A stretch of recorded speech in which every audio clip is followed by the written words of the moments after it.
So I had a question about upādāna, often translated as assumption. The whole idea behind the kind of translation of assumption is that it is something that you're not really even aware of. So somebody who doesn't know they're adopted just assumes that they're not adopted. Yeah. It's not even on their radar as a view they hold until they're confronted with something that indicates otherwise. Yeah. So how could you possibly get to the point where you are beyond assumptions, which is the state of the arahant? How can you know that there's nothing that you're assuming anymore? It seems like an impossible state.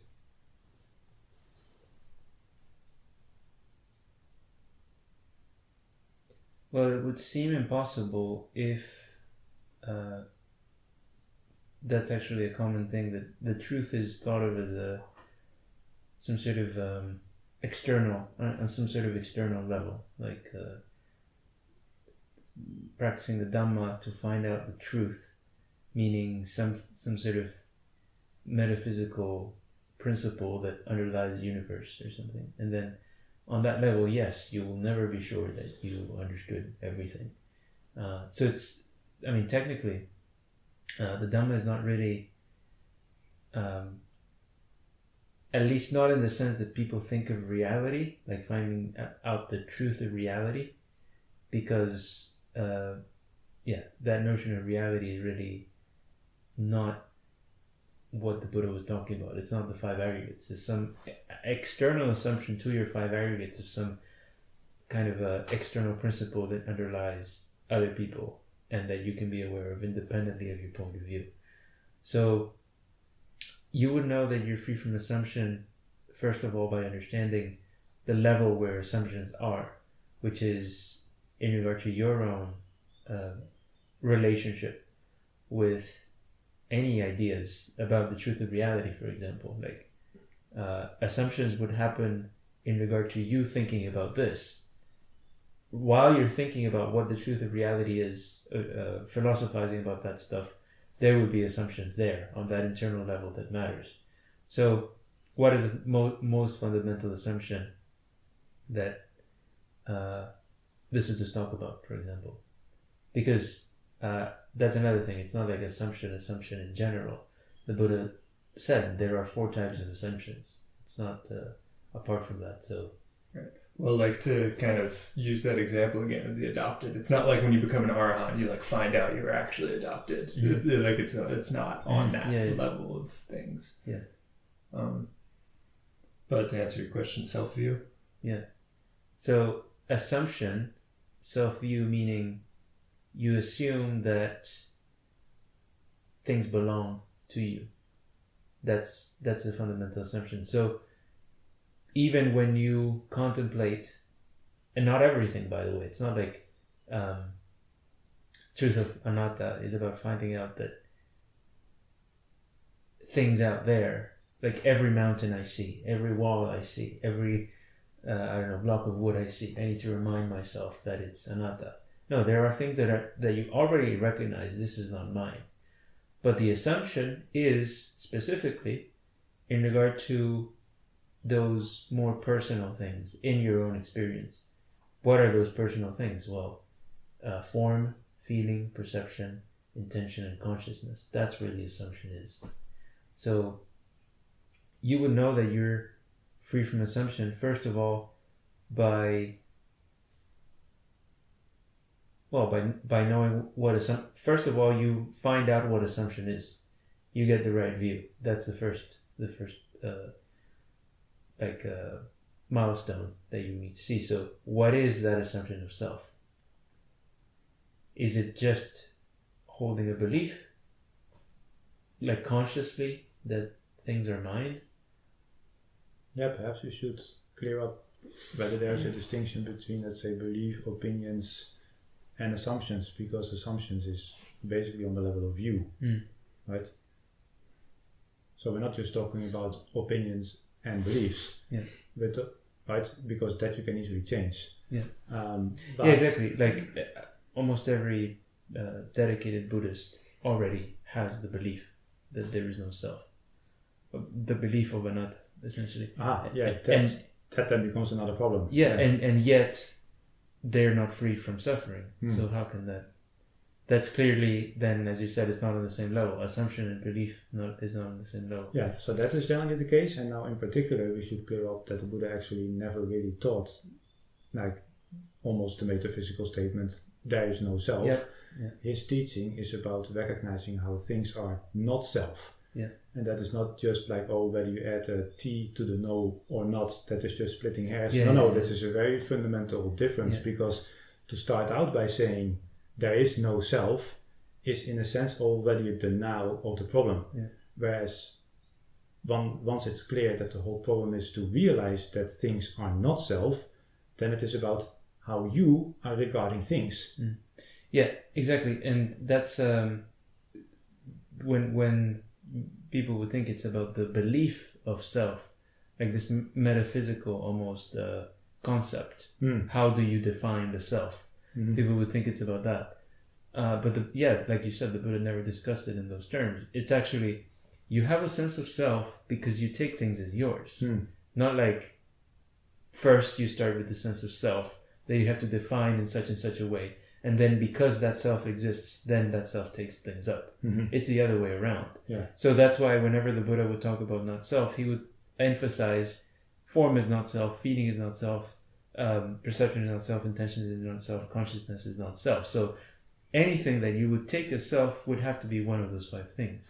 And so by seeing that nothing can be self on that level, you don't need to care one bit about defining what the self is. You will know that because you no longer take the entirety of experience in mind, which is the 5 aggregates, then there is no sense of self. So that's the assumption, is like, that's really what the assumption is. It's not like I have a wrong belief. Like if I ask you what is the self and you gave me a wrong answer or something. That's not what wrong view means. It means taking on any level, any aspect of your experience as mine.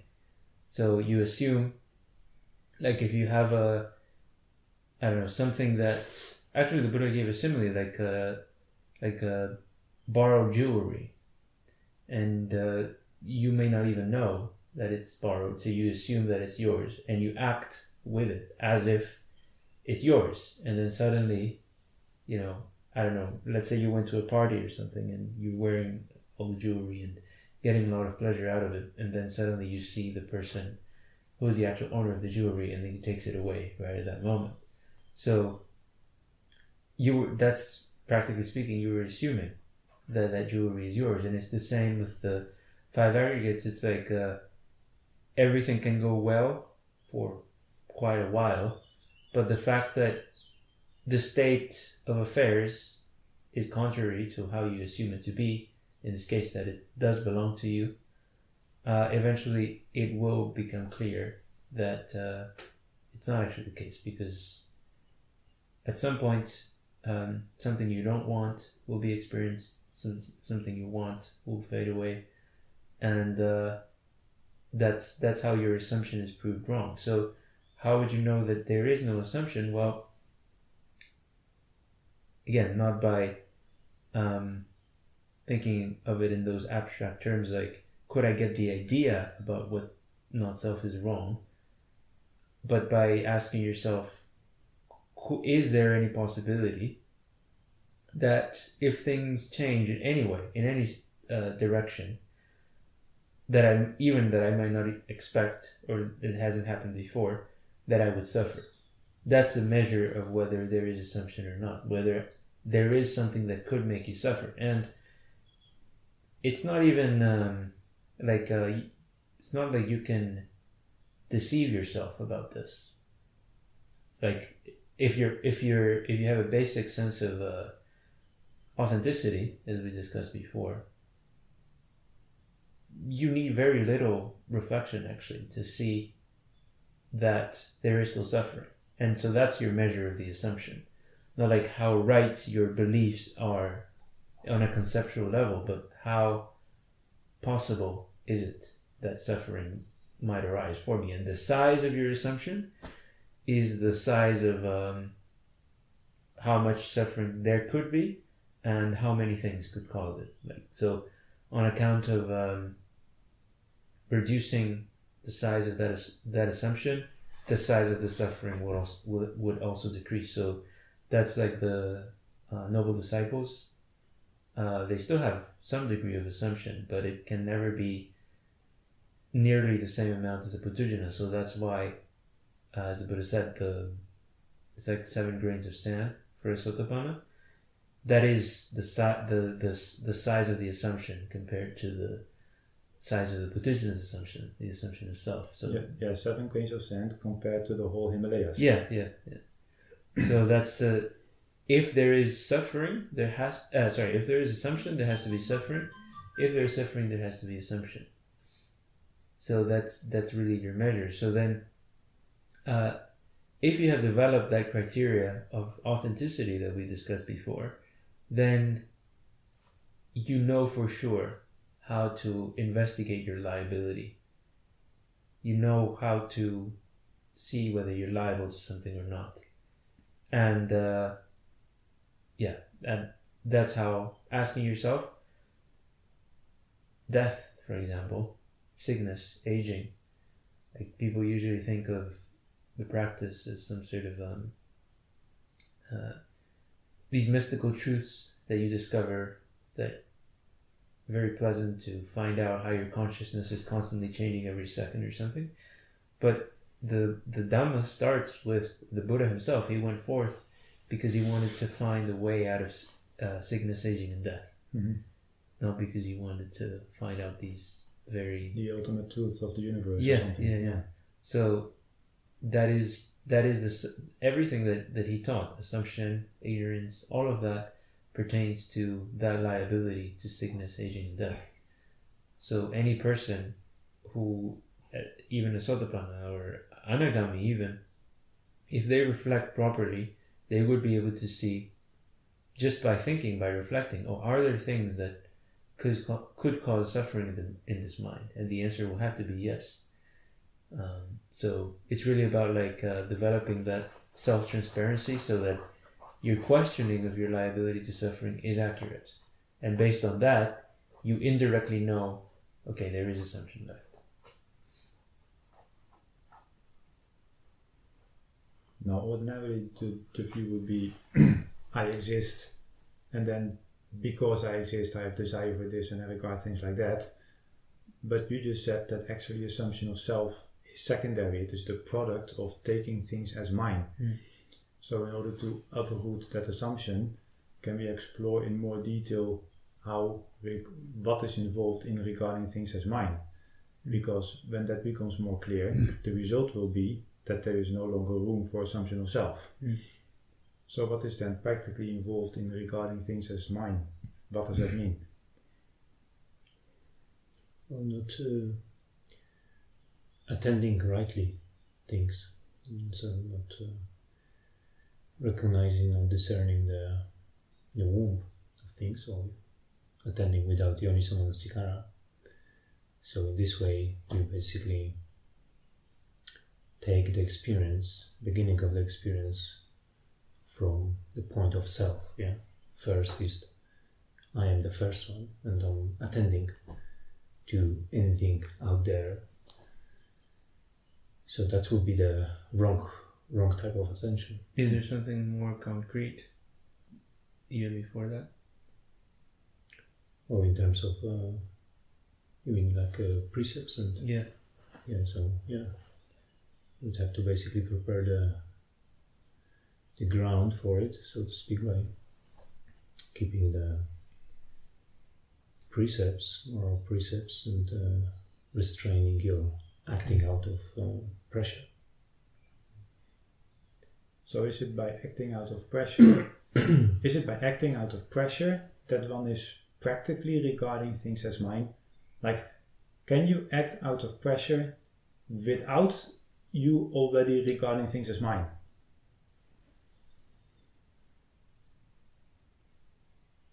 Or does every acting out of pressure necessarily imply that you take things to be yours? Yeah. Mm-hmm. So it's even like pressure, and you can sort of particularize it into passion, aversion, and distraction. The acting out of pressure. So you know that if you have such actions with no regard whatsoever for your abstract ideas about not self, you have a sense of self. By committing those actions. So actually that's an important thing I forgot to bring up. The Buddha said in one sutta, he talked about 11 things that if you don't understand, it's impossible for you to make progress in the Dhamma. This is I think it's Majjhima Nikaya 33 or 34. He said one of them was, a bhikkhu does not understand, a fool is determined by his actions, and the wise person is determined by their actions. So, because it sounds like, okay, sure, but if you think about it, many people would actually overlook that. They would think you can have wisdom by, having these abstract sort of very mystical ideas about emptiness and not self, and how consciousness changes, and the mind moments and the stream of consciousness or whatever. All of which is already little to do with the Dhamma. Yeah. Just to be clear. Yeah. But at the same time, then they continue to act out of passion, aversion, and delusion. So from that point of view, according to the Buddha's definition, that person remains a fool just as much. Because they are acting. Like, a fool is determined by his actions. A wise person is determined by his actions. So a person who understands anatta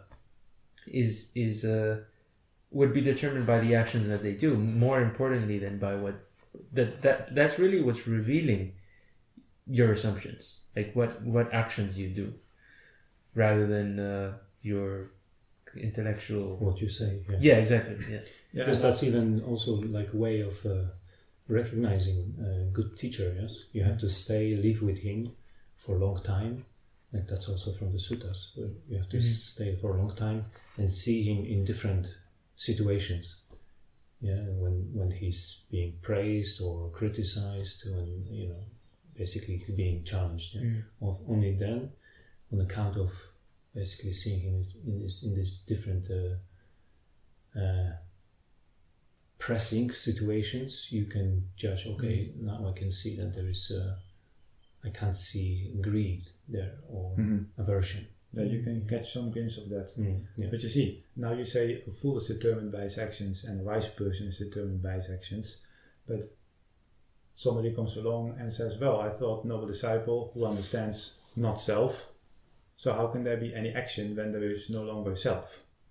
So how can a wise person, someone who understands not self, how can there still be action to finding that individual?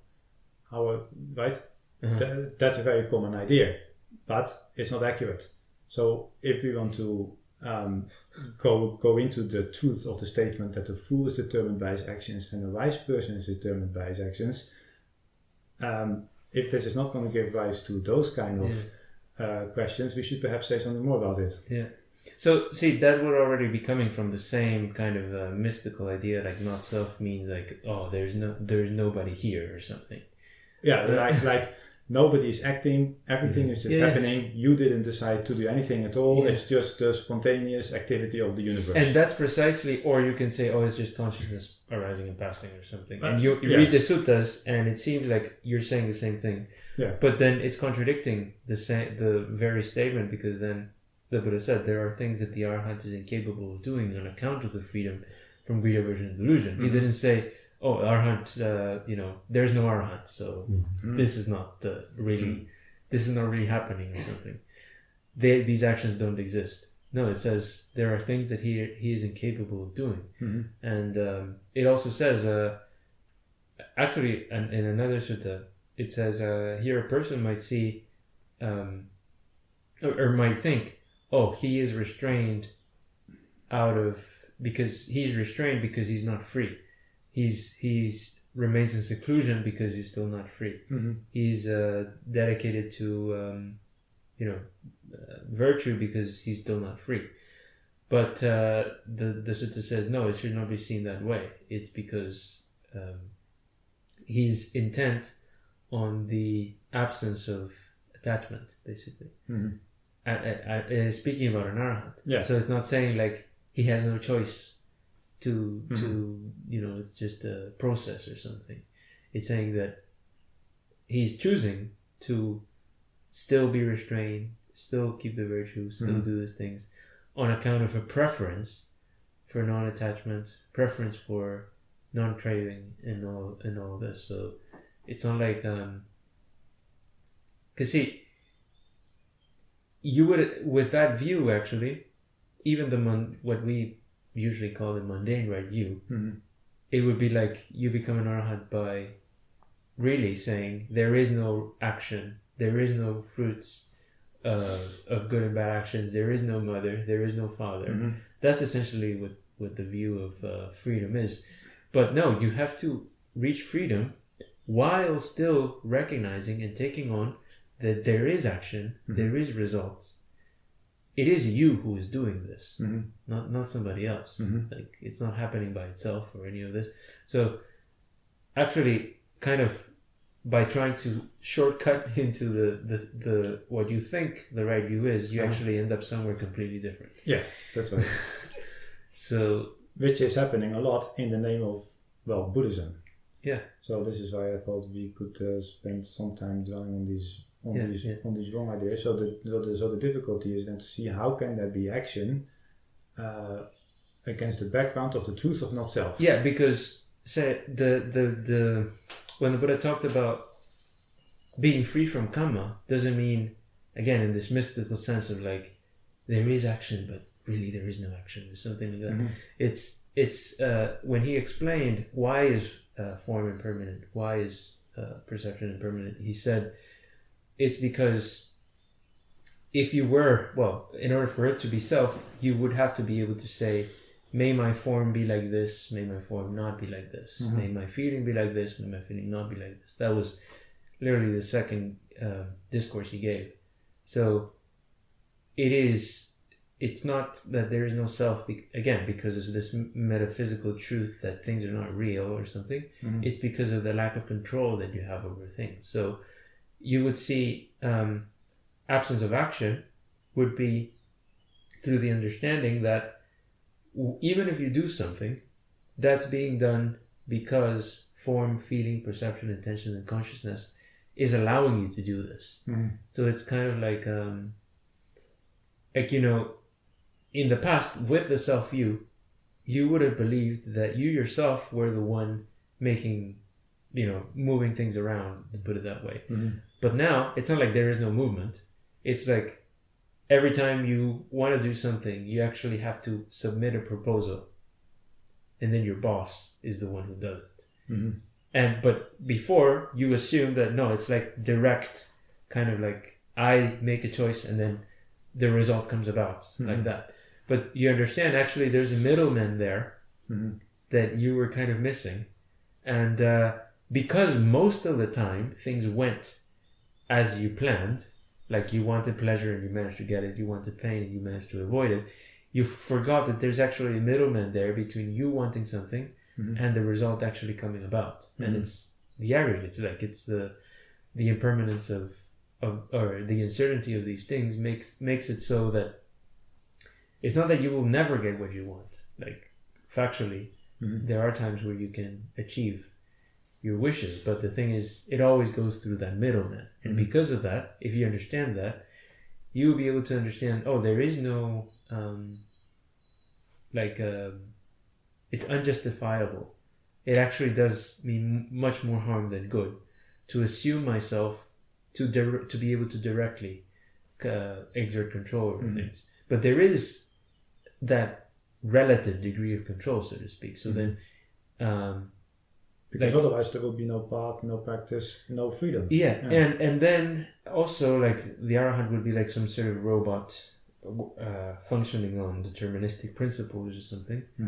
But and like becoming arahant or not just become something random that we can choose. And as well, it would be some people actually, even in the Buddha's time, he said some people misrepresent me by saying that I teach the annihilation of an existing being.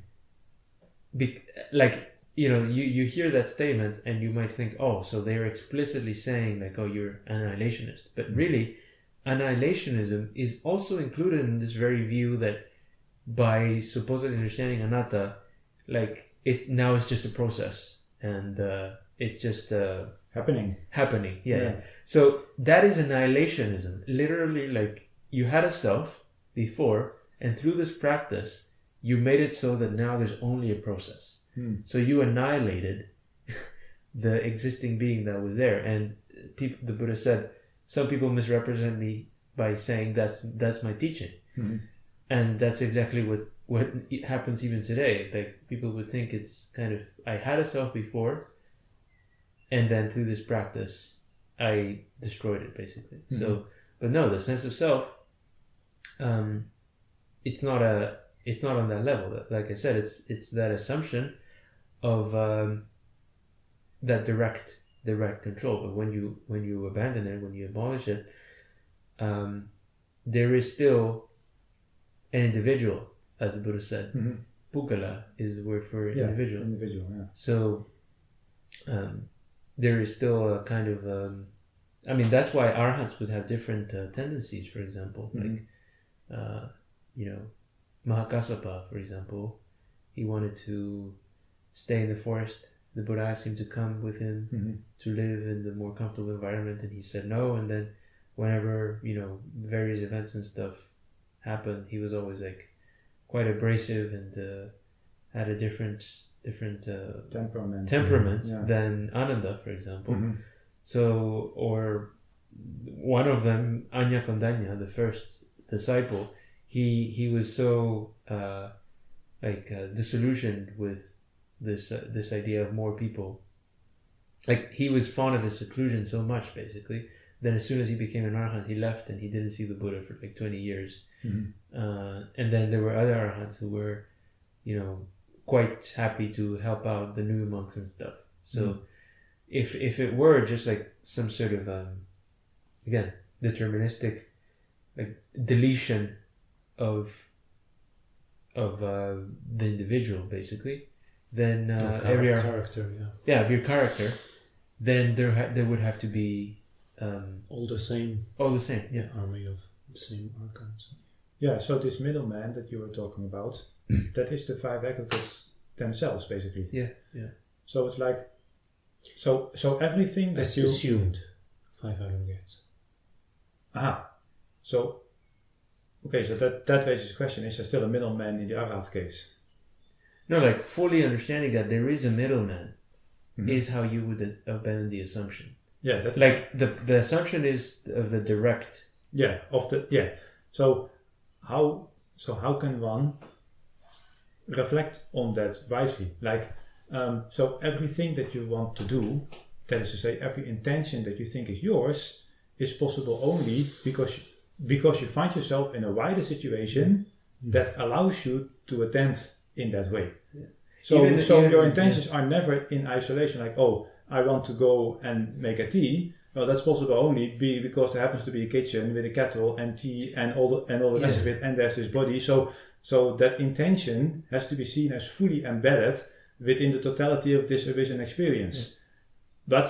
But when that intention is taken as my intention in that direct sense, that entire context is being overlooked, and that intention is being seen in isolation. Yeah. And that is how it never exists. Yeah. So just tell somebody whose legs got amputated to start walking. They can't. So it's like even us healthy people, we can do stuff because the body allows you to do it first. But then you might develop all sorts of notions, again, my body and all this. And see, having views that this is not my body, that doesn't, in and of itself, if you don't see why it's not my body, if you just apply this view, which is what usually happens, that's not making any difference, because it's like you just, in the same way that somebody would believe in God or something, and through that conviction you just paste it over everything. Well, now it's a similar principle. You're just pasting this ideal, which could have been anything else really, Mm-hmm. over things like this is not mine. But it's there's no reason for it. No, you just accept that view and you're applying it to everything. Mm-hmm. But you need to understand why is it that things are not mine. And recognize it, realize it, because Dhamma is apparent here now. So that's not something you have to kind of explain yourself, or so it exists for you as a view, but actually you find things in this way, in that way. Yeah, and not and it would have to be not like because really that's the implication. Like before, when I didn't know about this, things were different. Now that I know about this mystical truth of anatta, now things are like that, because it is a kind of fabricated, contrived idea. Yeah. So it's not. It doesn't fit the criteria of the Dhamma being directly visible, as the Buddha said, because there was like tell a farmer or something that try to talk to a farmer now, let alone in ancient India, about how his mind is composed of 52 different types of mind moments, and every single one is constantly changing. And then try to tell him, give an explanation of that and see if he would actually tell you, oh yeah, this is directly visible. No. And in fact, that's just another mystical assumption. Yeah. This whole idea that things change or flicker in and out of existence very quickly, more quickly than you can manage to keep track of with your mindfulness or with your awareness or something. Therefore, it only appears as if things endure, but behind the scene, i.e., that's the difference between appearance and the ultimate reality. Then they really flicker in and out of existence, and then the whole practice of meditation becomes to gain a certain speed of your mindfulness in order to observe the gaps of things flickering in and out of existence. That's full-blown mystical view. Yeah, and see, that's not directly visible. No, that's not direct. Yes, but you see, but then people will say, no. I need to have very deep meditation so that mystical truth becomes directly visible to me. But see, that didn't exist. Like you brought this thing about. Yeah, that was not there before. It doesn't include you, because you are still that kind of observer. Yeah, your point of view from outside. Looking at it. So that's I wanted to get into that as well. So the view of impermanence, suffering, and not self.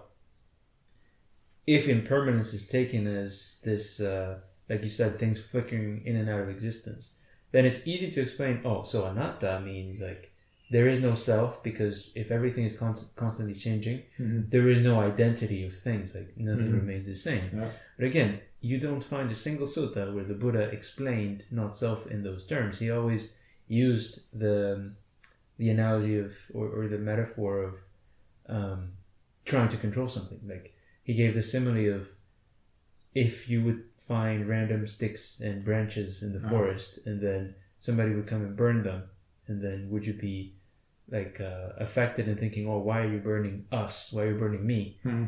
On account of, like, by them burning those sticks? And you would say, no. In the same way, you should regard your own aggregates.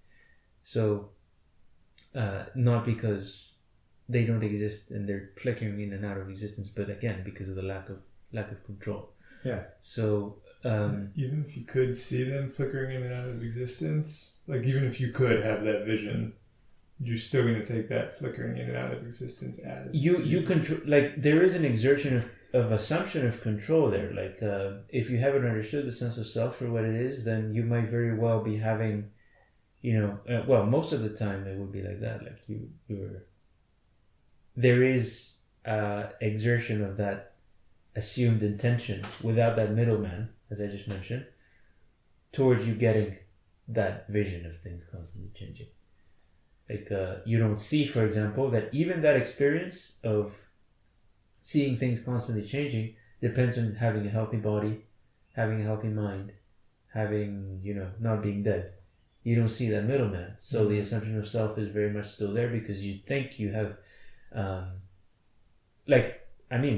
just imagine you got this vision of the constant flux of things, and everything makes sense and you're enlightened now, and then tomorrow you don't have it.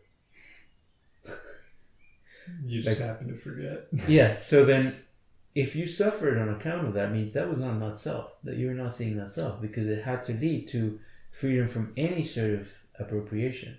Yeah, and then you're gonna exert yourself in order to get that experience again. Yeah, so that right there is the assumption of control. I Exactly. want, Yeah. may my perception be thus, may my there you consciousness be thus, and that is the assumption of self right there. So that's entirely missing the point. And even if there would be stuff flickering in and out of existence, in order to even that itself can never be outside the five aggregates. Yeah. So you see, it is those. So that is just not. It doesn't add up. Basically. Yeah. So what I wanted to get to as well is that these three characteristics. Oh, before I get into that, actually, so you wouldn't see from this sequence like things constantly changing. Therefore, they have no lasting identity. But where's the dukkha part? Yeah. So there is no inherent suffering in the fact that you have perpetual novelty, because the Buddha said suffering is because of anicca. So how is it that suffering would be a natural conclusion of this flux? It just doesn't follow. Because in order for you to suffer on account of the impermanence of things, there needs to have been some sort of lasting of that thing. Yeah. Otherwise, like, how can you talk about the thing that I'm attached to, which might change? So yeah, so you never would have become attached to something if it wasn't on account of regarding that thing as permanent. yeah, but if that thing didn't endure for more than a mind moment, how could you have developed the attachment in the first place? And then there comes all this sort of patchwork, just saying like, well, yeah, the attachment. You have multiple mind moments of attachment following one after the other, but that's like... Yeah, then you can just further down that same rabbit hole. Yeah, It just... Yeah, that's not how it works. Yeah, so the point is, as I've kept repeating, the Dhamma is directly visible. So everyone, the anicca, dukkha, and anatta that the Buddha is talking about is something that the Buddha, that everyone already sees, because he doesn't say the noble one, he just understands anatta. It says noble ones understands all sankharas are anicca, all sankharas are dukkha, all dhammas are not self. Yeah, but this not everybody sees. No, but everybody can see this is impermanent, this is suffering, this is not mine. You mean some object in the world? Yeah. Some specific thing, but what they cannot see is, there's the other one as well, everything that is of the nature of arising is of the nature of ceasing. Yeah. That's the understanding that actually takes you, well, that's what qualifies as enlightenment. So anicca is not like you, to see the anicca itself, there is nothing like, rocket science about it. It's, you see a tree, and you know that it's liable to die at some point. But the problem is, there are things in your own experience that you don't see having that same nature as that tree. Meaning, your form, your body, your feelings, your perceptions, your intentions, your consciousness. So even if you give everything up, like you live under a bridge or something, and you never eat and you don't do anything, when your perceptions change, you will still be affected as if this thing was supposed to last forever. So that's what you can't see the entirety of your experience as impermanent, as suffering as not self. But the concept of impermanence, suffering, not self is really nothing like. But the noble disciple can see the entirety of experience as. Yeah. So what I'm saying is that is the work. That is what the Puthujjana is lacking. Being able to see the entirety of the experience in that way. Like, he already knows what anicca, dukkha, anatta is in a mundane sense, but he doesn't see it in regard to form, feeling, perception, and he doesn't even see the aggregates to begin with. Yeah. So how that really is the work. Like, how do I recognize the aggregates, and then these three characteristics will become apparent immediately. So first one needs to apprehend what these aggregates are, right, as you just mentioned, because otherwise how is it possible to start regarding them as anicca, dukkha and anatta if that phenomena has not been designated correctly? Then then even if you do it sort of rightly, it will still be too limited in order to bring about the insight of entering the path, basically. Yeah. So it's not like, usually again the tendency would be, okay, I'm meditating, I'm making all this effort so I get to understand what anicca really is. But no, it's what you need to do is uncover like what your experience is in the first place, so that it becomes apparent that this is anicca. So that's what the signs of the mind that the suttas talk about, that would be revealed only on account of seclusion.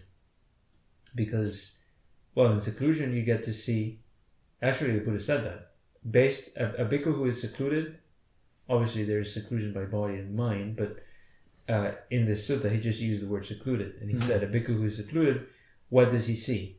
He sees such as the arising of form, such as the cessation of form, such as the arising of feeling, such as the cessation of feeling.